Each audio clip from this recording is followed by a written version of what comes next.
Un spectacle merveilleux. Chaque année, entre avril et décembre, 4000 baleines australes migrent depuis les eaux glaciales de l'Antarctique vers les contrées plus douces de la péninsule de Valdès.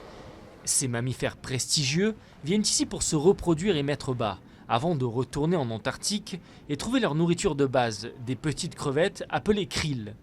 Mais ce krill est aussi victime du changement climatique. Les années où la température de l'eau est supérieure à la normale, la quantité de krill diminue.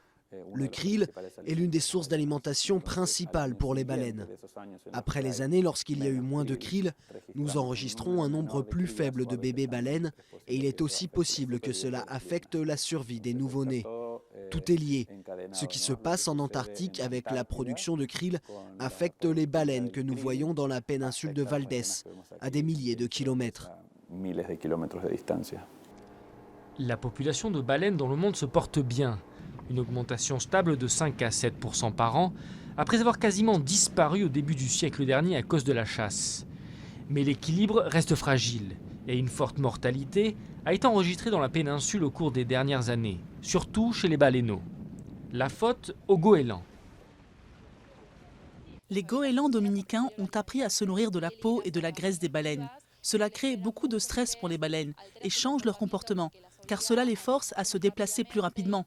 Ça interrompt donc leur temps d'allaitement et de repos. Mais le principal danger vient de l'homme. Maintenant, vous avez plus de pollution, des coups donnés par les bateaux, de pollution sonore, l'emmêlement dans les filets. Les baleines font face à plus de menaces qu'avant, mais nous pouvons désormais compter sur la technologie. C'est très simple pour les gens de comprendre. Nous vivons au-dessus des océans et si tout le monde fait de petits gestes dans son quotidien, ça a un effet sur l'habitat de l'océan qui est aussi important pour nous et que pour les baleines. Les scientifiques espèrent qu'un tourisme raisonné aidera à la préservation de l'espèce. Quiconque peut maintenant adopter un de ces mammifères géants et donner de l'argent pour alimenter un programme de protection.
De gaviota de la que tendría que existir.